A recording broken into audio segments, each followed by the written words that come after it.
Güncel siyaset, kültür, işçi, kadın, çevre, göçmen ve LGBT artı haberleri ve Marksist teori için Marksist.org'u takip edin.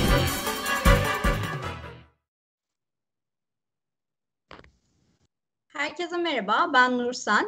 Trump sonrası normalleşme mümkün mü adlı toplantımıza hepiniz hoş geldiniz. Bugün toplantımızın konuşmacıları Amerika'dan Marx 21 örgütünden Mary Edwards ve DSİP'ten Ozan Tekin. Onların konuşmalarına geçmeden önce birkaç kısa duyuru yapmak istiyorum. Enternasyonel Sosyalizm dergisinin 7. sayısı ve Sosyalist İşçi'nin dijital 18. sayısı yayınlandı. Sohbet kısmında bunların linkleri paylaşılıyor olacak. Oradan ulaşabilirsiniz. Daha sonraki etkinliklerimizden haberdar olmak isterseniz de yine sohbet kısmında paylaşılacak olan iletişim föyüne iletişim bilgilerinizi bırakabilirsiniz. Ayrıca sorularınız olursa sohbet kısmına yazabilirsiniz. Toplantı sonunda konuşmacılarımız bunları cevaplayacaklar. Şimdi sözü ilk konuşmacımız olan Mary Edwards'a veriyorum. İyi dinlemeler. Okay, Mary, off you go. One sentence at a time. Okay. Hello, everybody. The whole world was probably in shock watching the images coming out of Washington, D.C. on January 6th after the mobs decided to move on from Trump's speech to assault the Capitol. Herkese eminim bütün dünya geçen hafta 6 Ocak çarşamba günü kalabalığın Amerika'da senato binasını basmasını izliyordu. Yeah. Trump was speaking in front of the White House to so-called stop the steal in order to prevent Congress from certifying Biden as the next president of the U.S. Trump Beyaz Saray'ın önünde kalabalıklara onların ifadesiyle seçimin çalınmasını durduralım çerçevesinde konuşuyordu. Yep. He was speaking about half a walk away from the Capitol. Senato binasından yarım saatlik bir mesafede konuşuyordu. He told the crowd, which by the way numbered between 10 and 10,000 and not the 500,000 they were expecting, that you'll never take back our country with weakness. You have to show strength and you have to be strong. Yeah. Trump kalabalığa hitap ederken şunları söyledi. Bu arada kalabalık bazı yerlerde rapor edildiği gibi 500,000 falan değil, 10.000 kişinin altındaydı. Trump şöyle şeyler söyledi. Ülkemizi geri almalıyız. Ülkemizi geri alabilmek zayıf davranarak olmaz. Güç göstermek, güçlü davranmak zorundayız. Yeah. The crowd roared their approval, and then some 80,000 of them marched onto the Capitol, tore down the barricades, and started climbing up the walls and smashing windows until they made their way into the rotunda. Kalabalık Trump konuştuğu zaman muazzam bir tezahürat yaptı. Ondan sonra da binlercesi Senato binasına yürüdü. Hepimizin izlediği gibi duvarlara tırmandılar, kapıları kırdılar ve Senato binasının içine girdiler. Yeah. We saw images of congressmen and women taking shelter, huddling on seats, locked into chambers with police at the ready. Senatörlerin ve Temsilciler Meclisi'nin temsilcilerinin iskemlelerin altına saklanmasını, kaçmaya çalışmasını ve polisin de onları bekliyor olmasını hepimiz izledik. Yeah. We also saw the rioters break into offices, feet on the Speaker of the House's desk, carrying off statues and mementos. Ayrıca Senato binasına giren göstericilerin ofislere girmesini, Temsilciler Meclisi Başkanı'nın ofisinde ayaklarını masanın üzerine koyup oturmasını, çeşitli şeyler çalmalarını filan izledik. We certainly saw some of them coming in prepared for battle, including weapons and zip ties used by the police as handcuffs, but this time with the intent to kidnap some politicians. Bir de kesinlikle şunu izledik. Göstericilerin bazıları açık ki savaşmak amacıyla gelmişlerdi. Bazıları silahlıydı. Bazılarının ellerinde plastik kelepçeler vardı. Belli ki bazı senatörleri filan kaçırmayı düşünüyorlardı. And we saw a lot of them just following the crowds, seemingly unsure of what to do next, now that they had gotten into these sumptuous surroundings.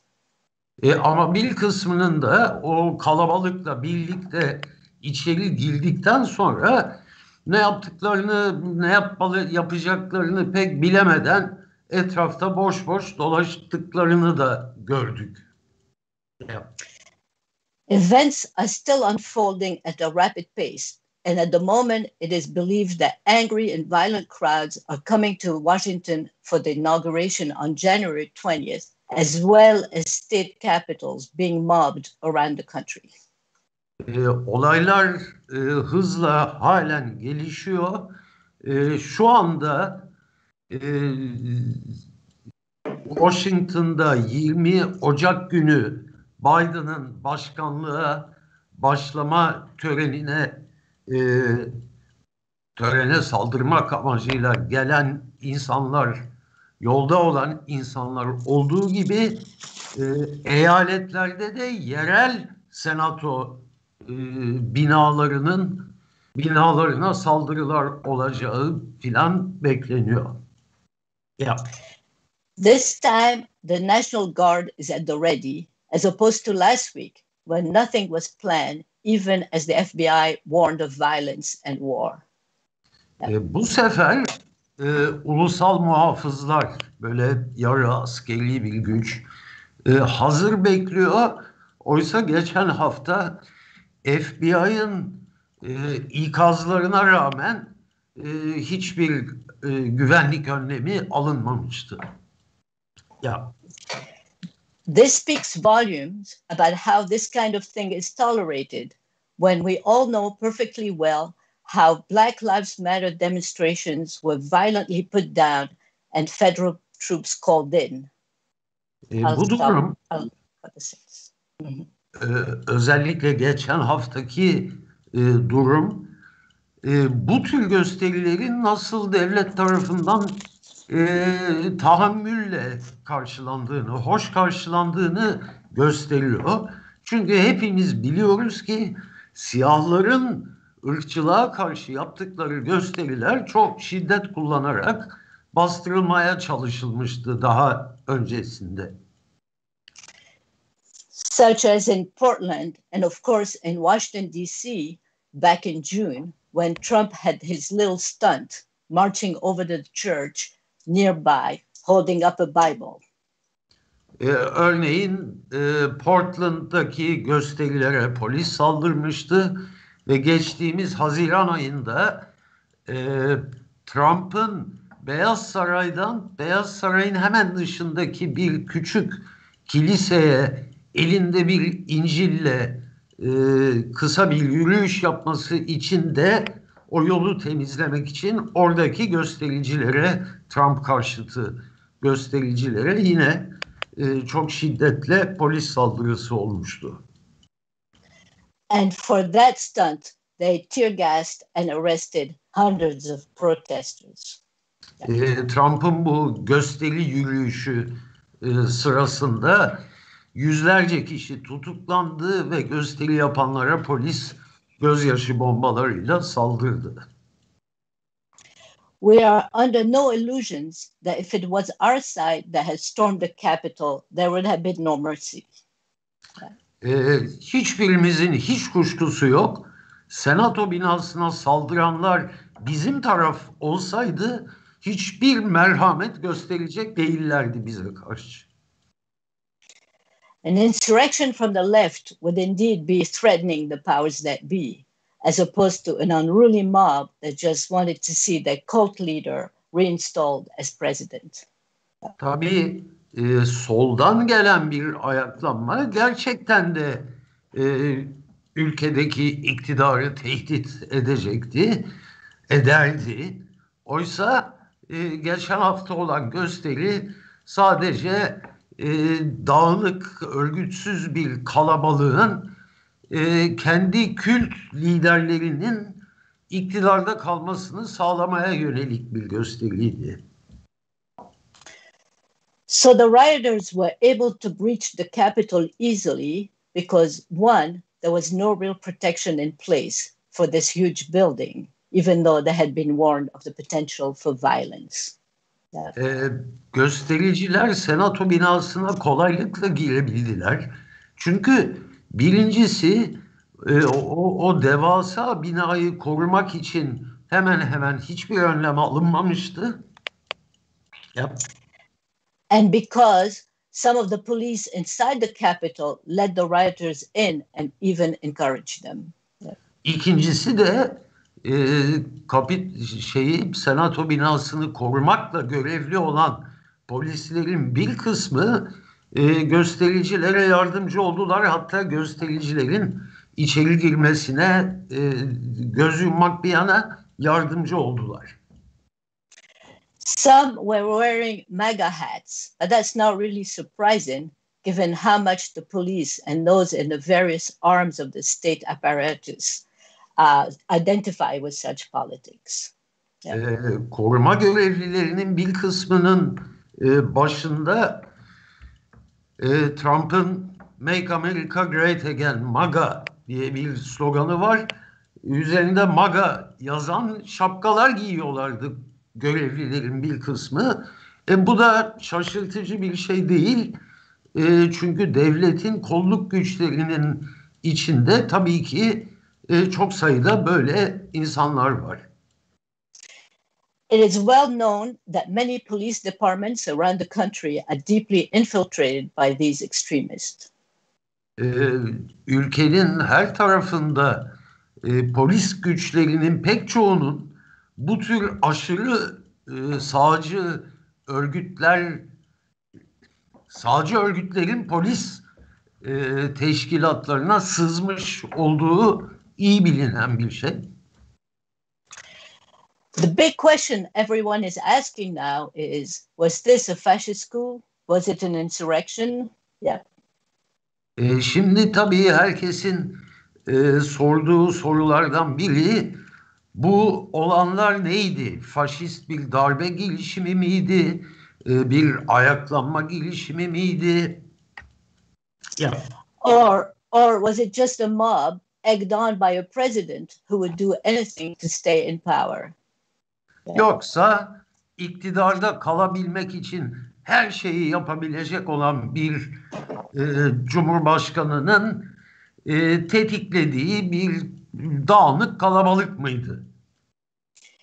Keep in mind that Trump needs to remain president because of the many lawsuits awaiting him as soon as he returns to civilian life. Yeah. Şunu unutmamak gerek. Trump gerçekten de başkan olarak kalmak zorunda. Çünkü başkanlığı bittiği andan itibaren şu anda ona karşı mahkemelerde görülmekte olan bir dizi dava var. Başkan olmadığı gün bu davalar gündeme gelecek. Yeah. He owes the banks and the Internal Revenue Service millions in unpaid loans and back taxes. Yep. Bankalara ve vergi bankalara kredi borcu var, devlete de muazzam vergi borçları var Trump'ın. He has endless lawsuits against his businesses and one accusation of rape from 20 years ago. Yeah. Trump'ın şirketlerinin pek çoğuna karşı açılmış davalar var. Trump'a karşı açılmış bir kadının açmış olduğu 20 yıl öncesinden gelen bir taciz, ırza geçme davası var. So it's not surprising that he's quite happy to see his followers try to reverse the election. Bu nedenle taraftarlarının seçim sonuçlarını döndürme çabalarından Trump'ın memnun olduğu gayet açık. But this isn't really about Trump himself. Ama bu mesele gerçekte Trump'ın kendisiyle ilgili bir mesele değil. We know that he aided and abetted the far right, giving them prominence throughout his 4 years in the White House.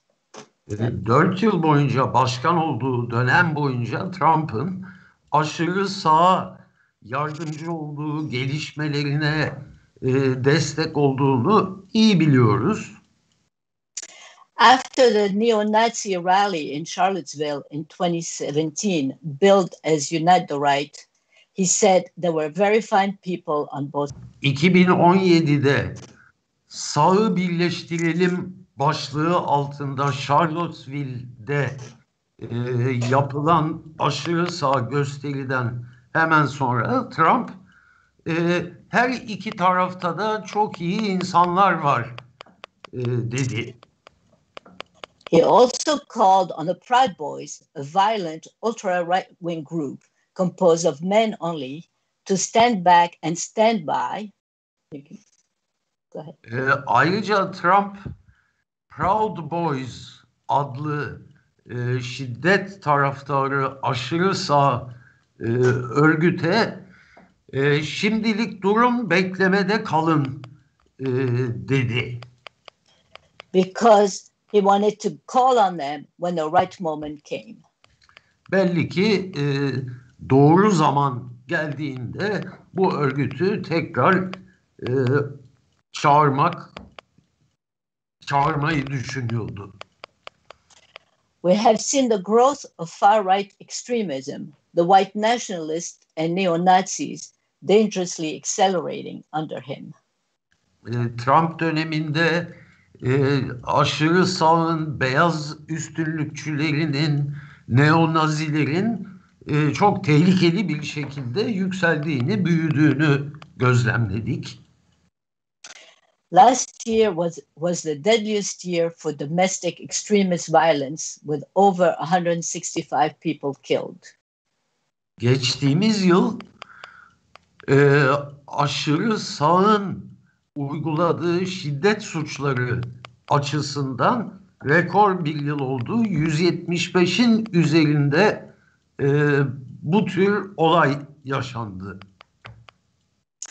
Many of these groups were present at the Trump rally, clearly visible as they mingled among his most fervent and deluded supporters. Trump'ın geçen hafta yaptığı, hitap ettiği büyük gösteride bu tür örgütlerin pek çok üyesinin daha sıradan Trump taraftarlarının arasına karıştığı, onlarla birlikte hareket ettiğini de görmek mümkündü. Because I live in New York, I mention examples of local people who have been identified inside the Capitol. New York'ta yaşadığım için senato binasını basanlar arasında yani orada olduğu tespit edilmiş olan bazı New Yorklu kişiler hakkında bir şeyler söylemek istiyorum. Among them were individual members of the police, the fire department, the transit authority, the military and ex-military, and none of that should surprise us. Yeah. Bu tespit edilen kişiler arasında polis var, itfaiye çalışanları var, asker var, emekli asker var ve bunların hiçbiri de bizi şaşırtmamalı. But a great many number of his supporters seem to have gone off the deep end. How do you mean? I need to know. Go off the deep end, like going crazy a little bit. All right, right, okay. Ya bu gösterideki Trump taraftarlarının pek çoğu böyle kafayı yemiş gibi bir havası vardı. Çıldırmış gibi bir havaları vardı. Yeah. The internet has provided a huge space for those people who were looking to make sense of things. İnternet olup bitenleri anlamaya çalışan insanlar için muazzam bilgi sunuyor. Yeah. On the internet, people feel free of constraints and often seem to turn nasty and bullish, even to the point of resorting to death threats against people who don't agree with them. Bilgi sunuyor internet, çünkü internette insanlar sanki kendileri değilmiş gibi çok daha açık davranıyorlar, açıkça konuşuyorlar, ölüm tehditleri savurmaya kadar gidebiliyorlar. Those pulled in by conspiracy theories on websites such as QAnon, which numbers tens of millions of followers, believe the craziest conspiracies. And I'll cut. QAnon gibi 10 milyonlarca taraftarı olan bir komplo teorileri sitesi, buna ve buna benzer sitelerde anlatılan komplo teorilerine inanan milyonlarca insan var. Yeah. The most famous one is that the Democrats are running Satanist pedophile centers where children are routinely tortured and abused. Bu komplo teorilerinden en yaygın olanlarından bir tanesi, Demokrat Parti'nin şeytana tapan pedofil merkezler yürüttüğü ve bu merkezlere çocukların kaçırılıp götürüldüğü filan yolunda bir komplo teorisi. More dangerous are their beliefs that COVID was developed in a Chinese lab, a virus no more dangerous than the flu. Daha da tehlikeli bir, çok yaygınca inanılan komplo teorisi, COVID virüsünün Çin'de bir laboratuvarda üretildiği ve normal nezleden farksız, ondan daha tehlikeli olmayan sıradan bir virüs olduğu. And that masks are an infringement on our liberty. Ve tabii maske takmanın bireysel özgürlüklerimizi ihlal eden bir şey olduğu. This is dangerous because it has allowed the virus to spread even more easily, so that we stand at close to 400,000 deaths and almost 23 million people infected. Bu çok tehlikeli bir şey. Çünkü tabii virüsün daha kolay yayılmasını sağlıyor. Şu ana kadar Amerika'da 400 bin kişi öldü ve 23 million you said? 23 million, yeah, infected. Ve 23 milyon vaka oldu şimdiye kadar. They are the same people who are avid watchers of the Fox News channel founded by Rupert. Bu insanlar, bu komplo teorilerine inananlar, aynı zamanda Fox televizyon kanalını, Rupert Murdoch'un kurduğu sağcı televizyon kanalını izleyen insanlar. He has used his media empire to spread right-wing ideas. Murdoch dünyanın büyük medya patronlarından biri. Amerika'daki bütün medya kanallarını sağcılık yaymak amacıyla kullanıyor. The woman shot and killed by police during the siege of the Capitol was a QAnon. So was the guy dressed in pelts and posing inside the Senate. Senato binası baskınında polisin ateş edip öldürdüğü kadın bu QAnon sitesinin bir taraftarıydı. Ayrıca hepimizin resimlerini gördüğü o kürklü, yarı çıplak ve kürklü, boynuzlu kıyafetli adam da öyle. To be sure and to be clear, behind these dangerous ideas are whole sections of the ruling class who need to latch on to anything, and I'll stop. Egemen sınıfın tabii ki bu fikirlere, bu tür inançlara ihtiyacı var. Yani insanların bunlara inanmasına ihtiyacı var. Yeah. They want to foment the most disastrous opposition, such as open economy movement. Bunun yanı sıra açık ekonomi hareketi gibi hareketleri inşa etmeye ihtiyaçları var. That's a movement we don't know here. Oh, open, like no lockdown, open everything, let business continue. Pardon, yani açık ekonomi derken sokağa çıkma, yani salgınla ilgili olarak sokağa çıkma yasakları olmayacak, hiçbir yasaklama olmayacak filan. Yeah. So when Trump claimed that the election had been stolen from him, he had a ready-made audience willing to go to such extremes. Ya bütün bu anlattıklarımın sonucunda Trump seçimleri aslında kaybetmediğini, kendisinin kazandığını iddia ettiği zaman bu tür iddialarına inanmaya hazır olan büyük bir kitle vardı.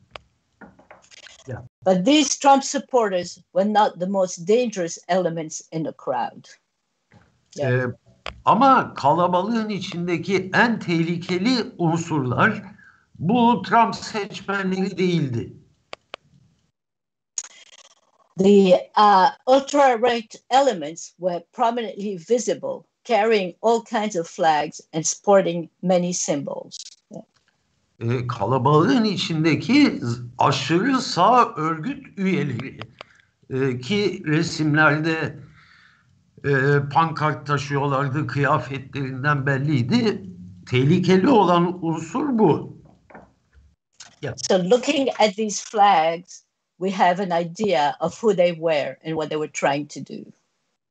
Taşıdıkları bayraklara, pankartlara bakınca kim olduklarını ve amaçlarının ne olduğunu anlamak mümkün.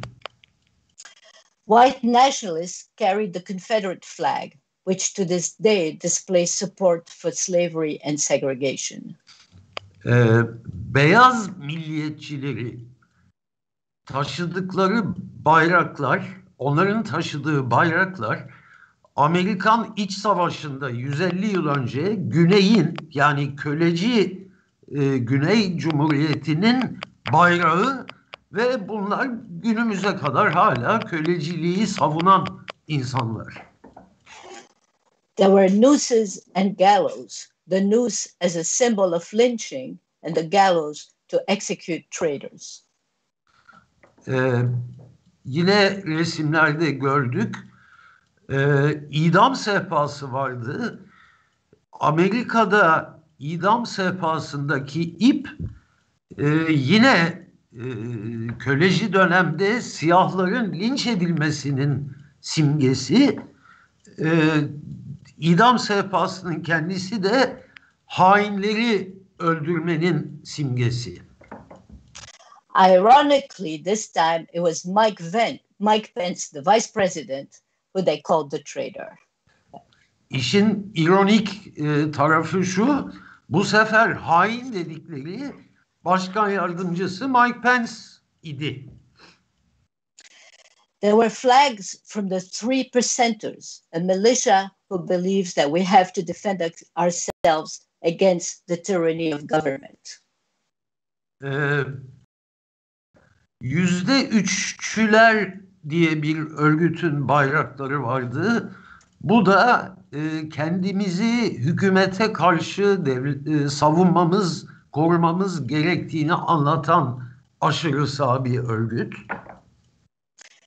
And also to fight against the left and Antifa, which is a name given to the loose network of anti-fascist protesters. Ya bu örgüt aynı zamanda tabii sadece hükümete karşı değil, sola karşı ve Amerika'da son dönemde Antifa diye ön plana çıkmış olan antifaşist örgütlere karşı savunmayı anlatan bir örgüt. And they always see Muslims and immigrants are their enemies. Ve düşman olarak Müslümanları ve göçmenleri gösteriyor bu örgüt.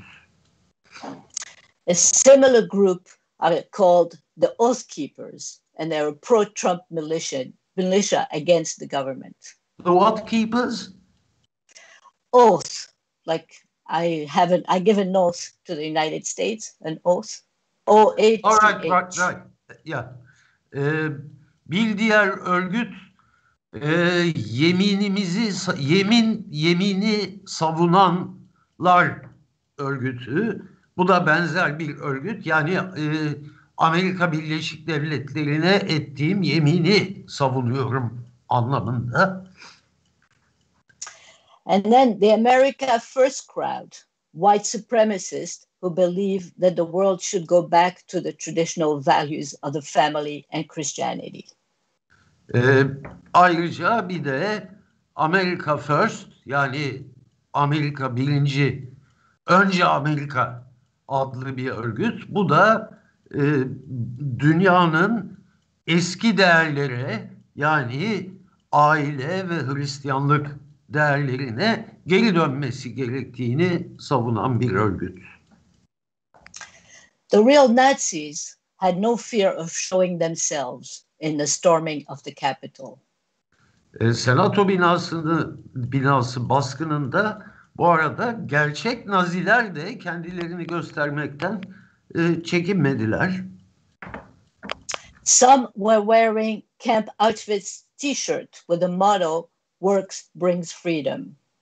Bazıları Auschwitz toplama kampının resimlerini taşıyan ve kampın girişindeki yazılı olan sloganın yazılı olduğu tişörtler giyiyorlardı.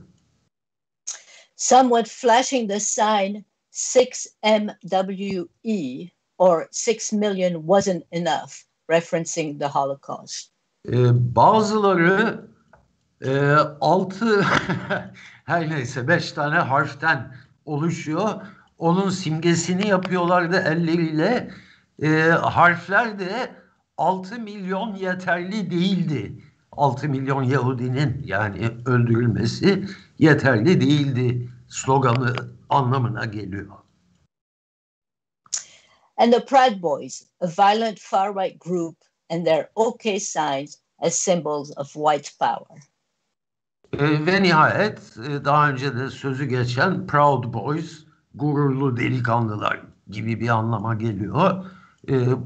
Bunlar da faşist bir örgüt. Onlar da kendi simgelerini gösteriyorlardı. Yeah. These are the people we need to organize against and confront at every turn. Yeah. Bunlara karşı örgütlenmemiz gerek ve her adımda karşılarına çıkmamız gerek. These are the people who pose the biggest threat to our chances of ever winning a better world. Bunlar daha güzel bir dünya yaratmamızın önündeki engellerden bir tanesi. But does this all add up to a fascist coup? Ama bütün bunlar bir faşist darbe anlamına gelir mi? I think the answer at this point is no. Bu aşamada cevabın hayır olduğunu düşünüyorum. I am sure many people have been put off by the scenes of crowds mobbing the Capitol. Eminim pek çok insan senato binasının basılmasını görmekten rahatsız olmuştur. In the long run, however, this could serve as a recruiting tool for the neo-Nazis, especially if nothing improves in this country. Ama buna rağmen, çok insanın rahatsız olmasına rağmen daha uzun vadede bu olanların aşırı sağın örgütlenmesine ve yaygınlaşmasına fayda sağlayacağını düşünüyorum. Özellikle Amerika'daki genel durum düzelmediği takdirde. At the moment, the ruling class believes it doesn't need the dangerous cudgel of fascism. Şu anda egemen sınıf tehlikeli gördüğü bir faşist çekiç, bir hareket ihtiyacı olduğunu düşünmüyor. But the fact remains that such a movement can quickly be ignited and we should never become complacent. Öte yandan böylesi bir hareket çok kısa bir süre içinde harekete geçirilebilir ve hiçbir zaman ya zaten olmaz böyle bir şey diye düşünmemeliyiz. The fascist real program is reactionary. It's a world where everything is in its place, the rich and powerful on top, the rest subordinated to them. Faşistlerin dünya görüşü tamamen hiyerarşik, zenginlerin toplumun tepesinde yer aldığı, geri kalan insanların onların hükmünde olduğu bir dünya var faşistlerin kafasında. Yeah. They use anti-government rhetoric, but are in fact supporters of the strong arm of government. Bir yandan hükümete karşı bir söylem kullanırmış gibi görünüyorlar, fakat öte yandan tabii ki güçlü hükümetten yanalar. They look to intimidate protester and worker struggles, and the streets are their favored battleground. Protestoları, işçi sınıfının hareketlerini engellemeyi amaçlıyorlar ve onların eylem alanı sokaklar. They want to destroy democratic rights won by the majority of people, workers, women, people of color, LGBTQ, etc. İşçilerin, kadınların, LGBTİ insanların, herkesin kazandığı demokratik haklara düşmanlar. This is the classical petty bourgeoisie in modern dress. Bunlar modern kıyafetler giymiş olan klasik küçük burjuvazi. They're small businesses, store owners, construction and landscape contractors, small enterprises squeezed by big business, but who are atomized and cannot find solidarity the way workers do. Bunlar büyük sermaye tarafından basınç altında kalan, ezilen küçük iş sahipleri, küçük esnaf, küçük müteahhitler filan, fakat atomize olmuş oldukları için işçi sınıfı gibi örgütlenme şansı, yeteneği olmayan insanlar. They usually live in suburbs or rural areas where such ideas can gain hold more easily. Genellikle kentlerin kenar mahallelerinde veya kırsal alanlarda otururlar. Bu tür alanlarda da böylesi görüşler daha kolay yayılabilir. They have seen their living standards decline steadily with decades-long economic stagnation.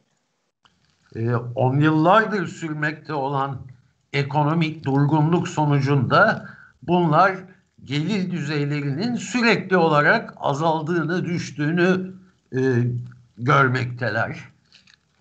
They are fearful of the future, and among them we will find white workers who have lost the good jobs that were once available to them. Bunlar gelecek hakkında çok kaygılıdırlar ve maalesef aralarında daha önce iyi bir işi varken işini kaybetmiş olan bazı işçi sınıfı unsurlarını da görebilmek mümkün. In fact, many of them had voted for Obama not once but twice, but the Democratic Party had never done anything for them. Dahası bunların epey bir kısmı sadece bir defa değil, 2 defa Obama'ya geçmişte oy vermiş olan ama Demokrat Parti tarafından tamamen görmezden gelinmiş olan insanlar. Demokrat Parti bunlar için hiçbir şey yapmış değil. We also need to point out that behind all this ideological and logistical push stands big money. Şunu da gözden kaçırmamak gerek. Bütün bunların bu ideolojik durumun arkasında bir de büyük para var. I will not go into the details, but it is known as dark money and it's behind a lot of so-called grassroots movements. Ayrıntısına girmeyeceğim ama kara para adını verdiğimiz para bu tür aşırı sağ örgütlerin pek çoğunun arkasında duruyor. And business being business, the internet platforms that allowed all this stuff to proliferate would not shut it down. It had been too profitable. Yeah. Ayrıca büyük sermaye de başta bu tür hareketlerden çok para kazanan internet platformları da bu hareketleri dışlamayı reddettiler para kazanıyor oldukları için. Yeah. Not that we are in favor of censorship. Yeah. Yani sansürden yana değiliz tabii. First, because these ideas will always find a way to work their way through any ban and will fester in the dark. Sansürden yana değiliz çünkü bu tür fikirler her zaman şu veya bu şekilde kendilerine bir yer bulacaklardır. Bastırıldıkları zaman da karanlık köşelerde yaşamaya devam edeceklerdir. And just as importantly, because it ends up being used against the left, especially if the left starts to present a real threat to capitalism. Sansürden yana olmamamızın bir nedeni de sansür bir kere başladı mı eninde sonunda muhakkak sola karşı kullanılacaktır. Similarly, we don't support a crackdown against the right because it would inevitably find its way towards an even worse repression against our side. Benzer bir şekilde devletin bu faşist örgütlere saldırmasını da desteklemiyoruz. Çünkü böyle bir saldırı muhakkak yine eninde sonunda solu da dahil edecektir. Sola bir saldırı şeklini alacaktır. The real question posed to socialists in this country and around the world is how to fight back to win against such an opponent. Şu anda hem Amerika'da hem dünyanın geri kalanında önümüzdeki soru şu: böylesi bir düşmana karşı nasıl mücadele etmek gerek? I'm talking about capitalism, an opponent that will stop at nothing, even to the point of destroying the planet, just to maximize profits. Böylesi bir düşman derken kapitalizmi kastediyorum. Kapitalizm kar etmek amacıyla hiçbir engel tanımamaya çalışır. Gezegeni mahvetmeyi bile buna bir engel olarak tanımaz.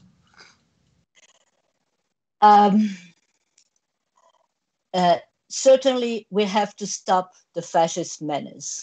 and that means confrontation in the street. Çok açık ki faşist tehlikeyi durdurmamız gerek. Bu da sokağa çıktıklarında karşılarına çıkmak anlamına gelir. When we push back against them, they are weakened and do not attract more supporters. Karşılarına çıktığımız zaman zayıflıyorlar ve yeni taraftar bulmak onlar için çok daha zor oluyor. So we need to build a movement that will encompass the greatest number of people willing to fight back. Dolayısıyla mümkün olduğunca büyük kalabalıkları bir araya getiren ve bunlara karşı mücadele eden bir hareket oluşturmamız gerek. We can't rely on the Antifa approach, which advocates violent confrontations, because most people will shy away from that. Amerika'daki Antifa'nın yaklaşımı bunlara karşı şiddet kullanmak, bu doğru değil çünkü şiddet kullanıldığı zaman büyük bir kalabalığı seferber etmek mümkün olmuyor. We need a united front with all kinds of organization whose point of unity is to fight against the other side. Geniş bir birleşik cephe yaratmamız gerek ve bunun tek herkesi bir araya getiren ortak yanı bunlara karşı mücadele etmek olmalı. We won some victories already, from pushing back in Boston a free speech rally to forcing the Proud Boys to cancel or postpone their rallies in New York City. Daha şimdiden bazı zaferler kazandık. Boston'da da, New York'ta da örneğin Proud Boys'un örgütlemeye çalıştığı bir gösterinin yapılmamasını veya ertelenmesini sağladık. Here in New York, our group is involved in building a coalition called United Against Racism and Fascism. Burada New York'ta ırkçılığa ve faşizme karşı adlı bir koalisyon oluşturuyoruz ve daha şimdiden epey başarı kazandık. And we also involved in trying to build a nationwide coalition pulled together in the hopes of responding to the fascist threat. Ayrıca bu koalisyonun ülke çapında bir koalisyon haline gelmesi, faşizme karşı mücadele eden bir koalisyon olması için de çabalıyoruz. But this fight is two-pronged. Ama bu mücadele iki yanlı bir mücadele. Yes, confronting the fascists on the street, but also fighting capitalism. Evet, tabii sokakta faşistlere karşı ama aynı zamanda kapitalizmi de karşısına alan bir hareket olmalı. Yeah. Because fascism is expression of a despairing and demoralized middle class, a working class on the march can show another way. Faşizm çaresizlik ve umutsuzluk içindeki bir orta sınıfın hareketidir. İşçi sınıfı ise buna bir alternatif olduğunu gösterebilir. In doing this, we can peel them away from Trumpism, racism, and the far right. Bunu başardığımız takdirde bu büyük kitleleri Trumpçılıktan, ırkçılıktan ve aşırı sağdan kendi yanımıza doğru çekebiliriz.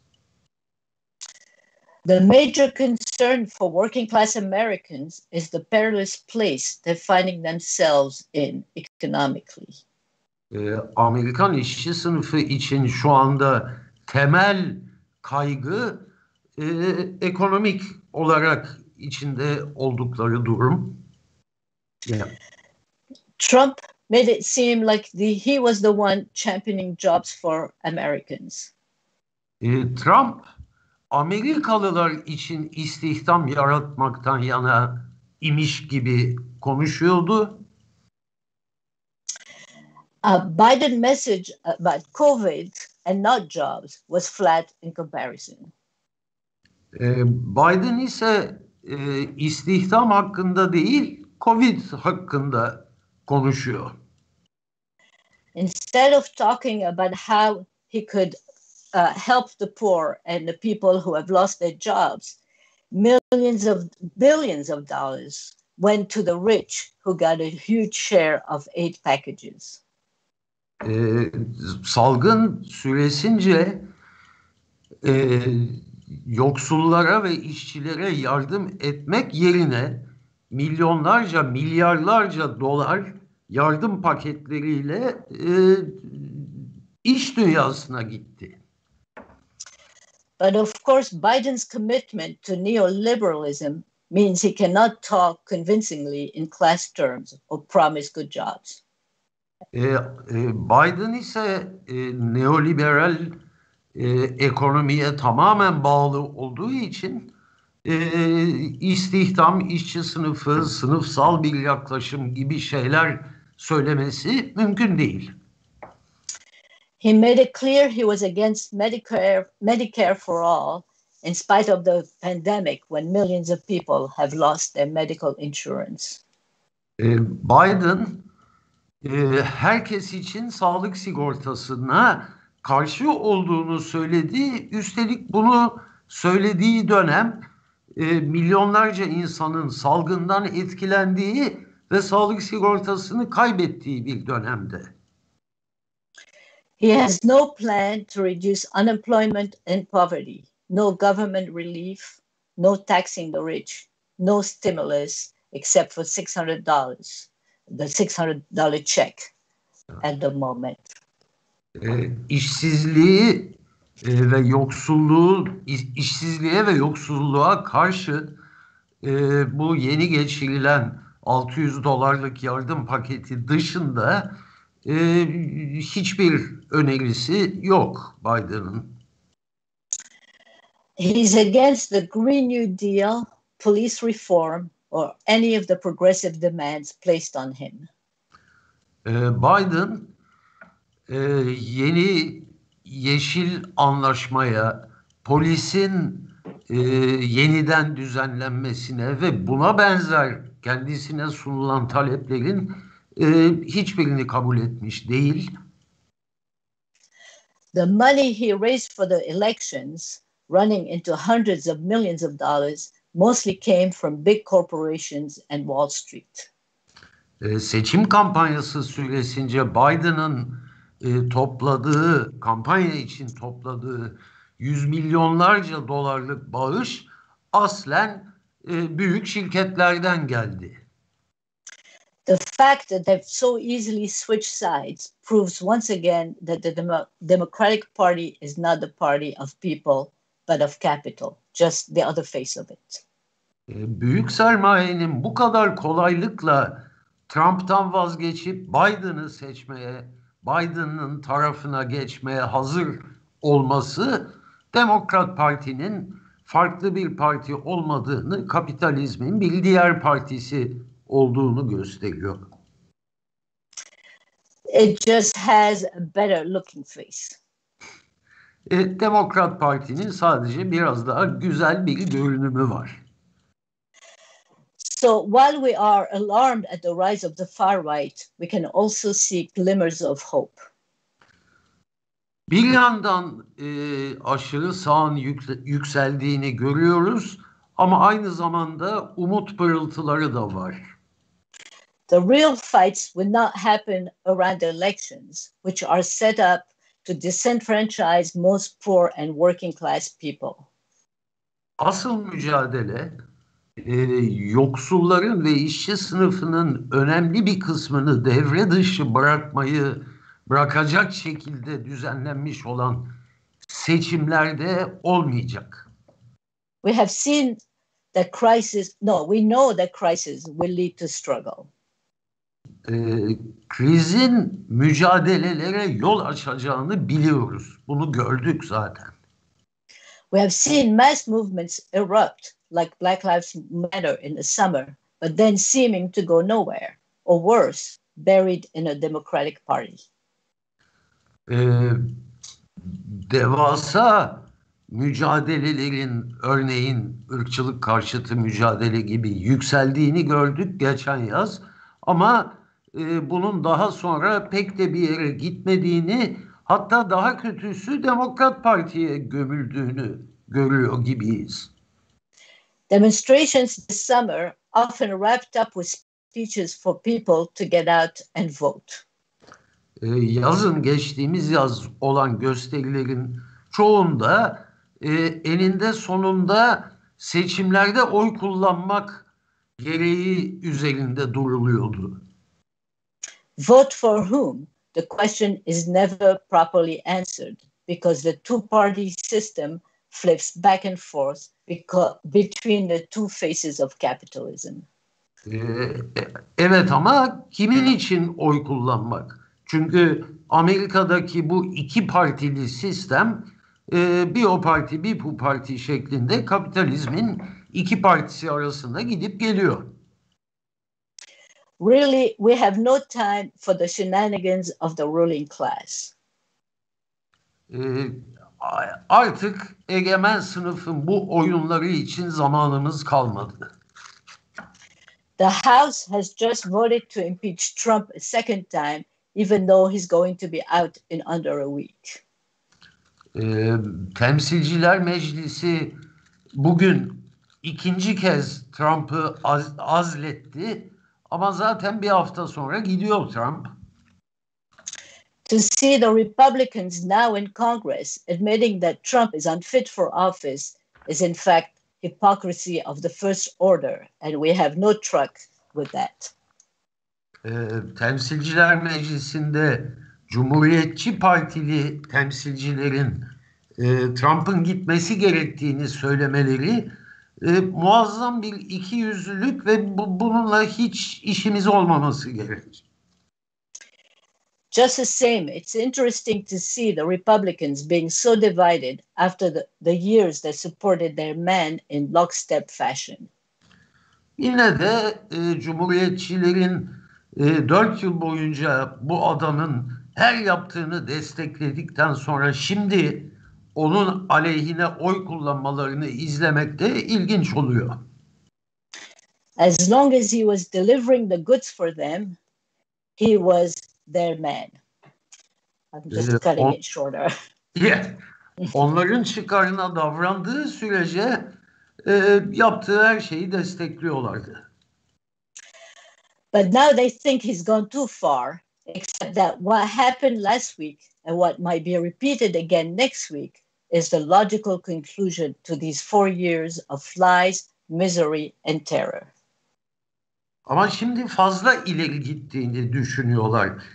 Geçen hafta olanlar ve önümüzdeki hafta belki tekrar edilecek olanlar artık çok fazla. The pandemic has exposed the incredible gulf between rich and poor.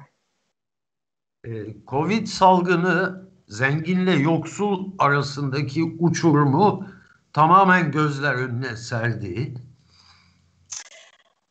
40 million Americans are going hungry, and at the same time, the rich have gone filthily and obscenely richer. Şu anda 40 milyon Amerikalı aç ve aynı zamanda zenginler servetlerine servet kattılar. Another 40 million is about to lose their homes. Bir diğer 40 milyon Amerikalı evlerini kaybetmek üzere. While so many people can't afford to buy food to feed their families, the sale of yachts are up 41% over last year. Bu kadar insan yiyecek yemek bulamazken yat satışları geçen yıla, bir önceki yıla kıyasla %41 oranında artmış. To me, this illustrates perfectly how rotten the system is and how ripe it is for us to finally put an end to it. Bu benim için bu sistemin ne kadar çürümüş bir sistem olduğunu ve bizim tarafımızdan devrilmeye ne kadar hazır bir sistem olduğunu gösteriyor. Unfortunately, Biden promises more of the same. Maalesef Biden bütün bunların devam etmesi dışında başka bir şey sunmuyor, bir seçenek sunmuyor. Sure, he's not Trump and will not stoke the racism and far-right elements the way Trump did. Tamam, Biden Trump değil ve Trump gibi aşırı sağın ve ırkçılığın yükselmesini körüklemeyecek. But if we fail to address the profound inequalities in our society, we might see Trump again in 2024, or worse, someone more competent than him. Ama toplumdaki sorunların ve eşitsizliğin devam etmesi durumunda 2024'te yine Trump'ı görebiliriz veya daha kötüsü Trump gibi olup bu sefer becerikli de olan birisiyle karşılaşabiliriz. And a system that can... Could you start to wrap up? Yeah. My last paragraph. Okay. A system that can deliver will further encourage the growth of the far right and the fascists. I've lost the thread. Oh, okay. So if they can't address the profound inequalities, we'll see somebody worse than Trump. And if a system can't deliver, we will also further encourage the growth of the far right and fascists. 2024'te Trump kadar kötü birini veya Trump'ın kendisini tekrar görebiliriz ve dolayısıyla karşımızda yine bize hiçbir şey sunmayan bir sistem devam etmiş olur. Yeah. We know the one power that can challenge and put an end to this profit-based system that is destroying the lives of people on this planet and the planet itself. Bu sistem hem gezegende oturan herkesin hayatını zehir eden hem de aynı zamanda gezegenin kendisini tehdit eden bir sistem. This is the same power Karl Marx talked about almost 2 centuries ago in the Communist Manifesto. Bu neredeyse 200 yıl önce Karl Marx'ın Komünist Manifesto'da sözünü ettiği sistem. Workers, you have nothing to lose but your chains and a world to win. İşçiler, zincirlerinizden başka kaybedecek bir şeyiniz yok. Kazanacağınız bir dünya var. We socialists need to bring our ideas and be at the forefront of these struggles for a better world. Daha iyi bir dünya için bütün bu mücadelelerin biz sosyalistler en ön saflarında yer almak zorundayız. Thank you. Teşekkür ederim. Tekrar merhaba. Salgın günlerinde yaptığımız tüm toplantılar Marxist.org YouTube kanalımızda mevcut. Bu kanala abone olup tüm yayınlarımızı ve toplantılarımızı oradan izleyebilirsiniz. 15 Ocak saat 20'de faşist partiler neden kapatılmalı toplantımıza ve 16 Ocak saat 17'de 14 yıl geçti. Buradasın, her yerdesin ahbarilik toplantımıza katılım sağlayabilirsiniz. Hem YouTube hesabımızın hem de bahsettiğim etkinliklerin linkleri yine aşağıda sohbet kısmında paylaşılıyor olacak. Şimdi sözü Ozan'a veriyorum. Teşekkürler. Ya Mary'nin de uzun uzun anlattığı gibi bu kongre baskını Amerika'da Trumpizm dediğimiz şeyin olduğunu bir kez daha ortaya koydu. Trump zaten iktidara geldiği andan itibaren tüm ezilenler için bir kabus yaratmıştı. Göçmenler için, kadınlar için, greve çıkan işçiler için, ırkçılık karşıtları için sıkıntılarla dolu bir 4 sene geçti. Ayrıca bütün dünyada otoriterleşme dalgasının sembol ismi ve başlatıcısı oldu Trump. Bunun yanında dünyanın dört bir yanında aşırı sağcılara destek verdi. Hani sadece bir ideolojik politik destek değil, gidip bizzat Avrupa'da bir ofis kurarak Avrupa'nın aşırı sağını koordine etmeye çalışan bir rol üstlendi. Yani bunun dışında örneğin Amerika'nın Orta Doğu'daki rolü hani her zaman çok kanlı işgaller. Ama Trump iktidara geldikten sonra örneğin Irak ve Suriye'de Amerikan ordusunda Irak işgalinin acı mirasının ardından sivillerin ölümüne biraz daha azaltmayı hedefleyen regülasyonları kaldırıp bombardımanları arttırdı ve daha da çok insan öldürmeye başladı. Bütün bu 4 yıllık sürecin sonunda Trump iktidarı kaybetti ama bir siyasi hareket olarak varlığını sürdürmek istiyor. Kendi tabanına bir mağduriyet, bizim seçimler elimizden alındı algısı altında seferber etmek istiyor. Kongre baskını da bu politikanın zirve noktalarından biri oldu. Yani Mary'nin de bahsettiği gibi bu bir darbe girişimi değildi ama tamamen bir faşistlerin güç gösterisiydi. E, Ve aynı zamanda hani toplantının başlığı da olan Trump sonrası normalleşmenin bence olamayacağını gösteren bir şey. Yani kapitalizm hem bu salgının yarattığı etkiler hem ekonomik kriz hem aşırı sağın yükselmesi gibi faktörlerin sonucunda bir türlü o eski normal dediği şeye dönemiyor. Merkez sağ ve sol siyasi partiler büyük güç kaybetti. Şimdi toparlanmaya çalışıyorlar bir takım gelişmelerle ama onların da vaat ettikleri şeylerin sıradan insanlar için bir yararı olmadığını biliyoruz. Trump'ın bu sağa çekmeye çalıştığı gitgide siyasi arenada merkez bizim açımızdan hani bir emniyet sübabı değil. Biz kitlesel sosyal mücadelelerin, işçi sınıfının farklı kesimlerinin birliğinin güçlenmesi için çabalıyor olmalıyız. Bu tartışma hem Amerika'da güncel hem Türkiye'de.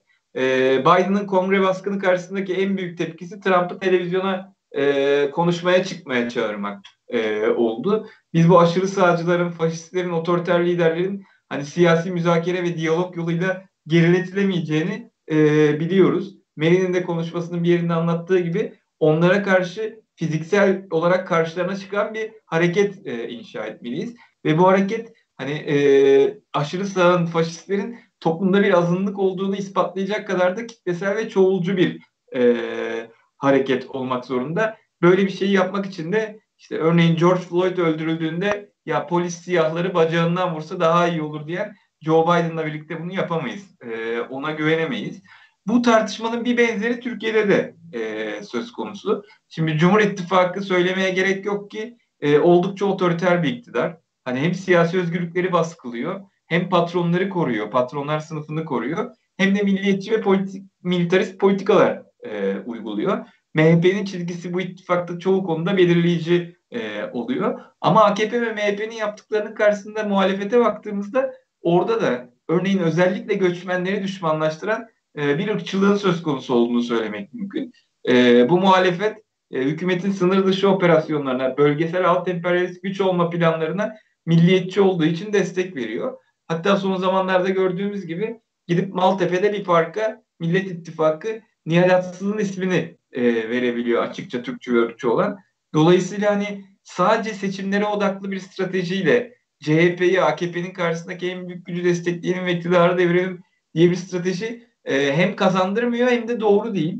Sosyalistlerin yapması gereken bir milliyetçi blokun karşısında bir diğer milliyetçi egemen sınıf blokunu desteklemek olamaz. Bize bunun dışında bir perspektif lazım. Toplumdaki tüm öfkelileri bir araya getirecek, işçi sınıfının birliğini sağlayacak şekilde emek örgütlerinin merkezinde olduğu bir hareket lazım. Tüm adaletsizliklere karşı çıkacak bir perspektif inşa etmeliyiz. Böylesi sosyal mücadelelerin içinde yer alanların yan yana durmasını sağlayacağımız bir antikapitalist blok inşa edersek ancak AKP-MHP ittifakına karşı elimizde somut güvenebileceğimiz bir şeyler olur. Benim bir diğer söylemek istediğim şey ise faşistlerin ve aşırı sağın yükselişinin önlenemez olmadığı, bu hani 1920'lerden itibaren sosyalistlerin içinde buna karşı nasıl mücadele edileceği bir tartışma. Almanya'da Hitler'in ve İtalya'da Mussolini'nin yükselmeye başladığı dönemden beri buna karşı taktikler ve stratejiler geliştirilmeye çalışılıyor. Troçki faşist tehdide karşı devrimci ve reformist işçilerin birleşik cephesini, yani o dönemin komünist ve sosyal demokrat partilerinin birlikte mücadelesini savunuyordu. Çünkü Troçki'ye göre faşizm bütün kapitalist siyasi seçeneklerden daha farklı, daha tehlikeli. İşçi sınıfını atomize etmek, bütün örgütlenmelerini dağıtmak için örgütlenen, yani diğer kapitalist burjuva partileri işçi sınıfının kolunu kesmek için örgütleniyorsa işçilerin kafasını kesmek için örgütlenen bir akım gördüğü için bütün siyasi ayrılıklara rağmen bir Birleşik İşçi Cephesi'nin inşa edilmesi gerektiğini savunuyordu. Biz benzer deneyimlerin örneğin 2000'lerin başındaki antikapitalist hareketle birlikte işte kaplumbağa severlerle kamyoncular sendikasını bir araya getiren yeni türden birleşik cepheler olarak inşa edildiğini gördük. Ortak talepler etrafında insanların bir araya geldiğini gördük. Bugün faşizme karşısında böylesi cepheler inşa etmemiz lazım. Bunun en iyi örneğini Yunanistan'da gördük aslında. Altın Şafak ciddi bir parti olmuşken yani %7-8 oy alan meclise giren büyükçe bir parti haline gelmişken son 10 senede Yunanistan'da devrimci sosyalistlerin ırkçılık karşıtı kampanyası olan Kerpa'nın yıllar süren ısrarlı mücadelesi sonucunda kampüslerde, sokaklarda, iş yerlerinde geriletildi. Bugün işte bürolarını kapatmak zorunda kalan, liderleri mahkemede yargılanan, meclise giremeyen, barajın altına düşen, dağılmakta olan bir örgüt havası veriyor ve bu partinin liderlerinin yargılamasının sonucunda Altın Şafak suç örgütü ilan edildi. Hak ettiği gibi. Bu oradaki binlerce kişinin Yunanistan'da bizim yoldaşlarımızın da içinde olduğu binlerce aktivistin çok ciddi emeği sonucunda gerçekleşti. Yine Amerika'ya baktığımızda 2020 yılında oradaki Black Lives Matter hareketi de ırkçılık karşıtı öfkenin ne kadar yaygın olduğunu gösteriyor. Amerika'da bunun dışında hani bir yandan pandemide milyonlarca kişi işsiz kalırken bir yandan da 2000'e yakın grevin olduğunu gördük. 2019 küresel isyanın yılıydı. 25 tane ülkede kitlesel gösteriler, hükümetlere karşı ayaklanmalar başlamıştı. Biz pandemi döneminde de hani bu bir süre kesintiye uğrasa da 2020'nin ikinci yarısıyla birlikte tekrar insanların dünyanın çeşitli ülkelerinde hakları için sokaklara çıkmaya başladığını ve gösterilere devam ettiğini gördük. Türkiye'de bu kongre baskını üzerinden gelişen bir diğer tartışma da hükümeti savunan yazarların, çizerlerin, yorumcuların her gelişmeden sonra meseleyi AKP'ye bağlayan tavırlarının devam ediyor olması. Yani bu kongre baskını deyince AKP'liler çıkıp diyorlar ki işte bunları bize de yapacaklar gibi argümanlarla tabanlarını konsolide etmeye çalışıyorlar. Oysa AKP burada zaten faşist partiyle bir ittifak kurmuş durumda. Otoriter bir yönetimle ülkeyi yönetiyor. Zaten Biden'a karşı Trump'ı da açıkça desteklediler seçim döneminde. Yani orada kongreyi basmaya çalışanların aslında burada benzer binalarda olduğunu unutmadan tartışmakta fayda var. Hem MHP ile koalisyon kurup hem birçok darbe yanlısı figürle anlaşıp sonra da başınıza demokrasi dışı bir iş geleceğini iddia etmek gülünç. Trump da çünkü tıpkı İstanbul Belediye seçimlerinde AKP'nin yaptığı gibi işte oylarımız çalındı diye bir yalan söylüyor. Bu Türkiye'de de AKP'nin yapmayı denediği ama gayrimeşru bir şekilde seçimi yenilettiğinde sandıkta büyük bir cevap aldığı bir durumla karşılaşmıştık bundan 1,5 sene evvel. Yani sonuç olarak biz kongre baskınını gerçekleştirenlerin işaret ettiği tehlikeyi ciddiye almalıyız. Trumpizm seçim kaybetse de siyasi arenadan çekilmeye niyetli değil. Aşırı sağa örgütlenmek ve böyle işler yapmaya devam etmek istiyor. Daha da cesaret bulmuştur faşistler muhakkak ki bu kongre baskını olayından. Biz buna karşı çökmüş neoliberal konsensüsün savunucusu egemen sınıfın diğer partilerini desteklemeyi değil, radikal alternatifleri nasıl inşa edebileceğimizi tartışıyor olmalıyız. Konuşmanın başlarında da bahsettiğim DSİP'in antikapitalist blok inşa edelim derken yaptığı çağrı aslında buna yönelik bir çağrı.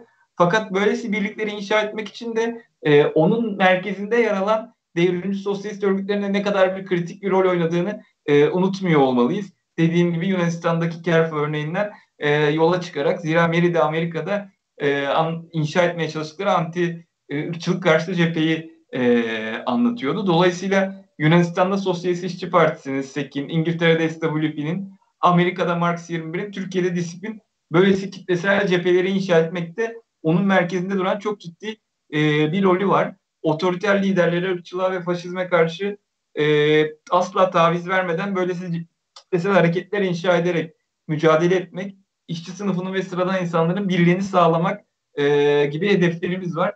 Siz de eğer bu fikirlere katılıyorsanız böylesi bir antikapitalist cepheyi kurmak için bize güç verin. Gelin DSİP'e katılın, birlikte mücadele edelim. Teşekkürler. İki konuşmacımıza da çok teşekkürler. Marx 21'in ABD'deki kongre baskını açıklamasına günlük antikapitalist haber, yorum, çeviri ve analizlerin yayınlandığı Marxist.org'dan ulaşabilirsiniz. 19 Ocak Salı günü 14.45'te hranticin.org'da online Hrant Link anması gerçekleşiyor olacak. Katıldığınız için teşekkürler. Hepinize iyi akşamlar diliyorum. Güncel siyaset, kültür, işçi, kadın, çevre, göçmen ve LGBT artı haberleri ve Marksist teori için Marksist.org'u takip edin.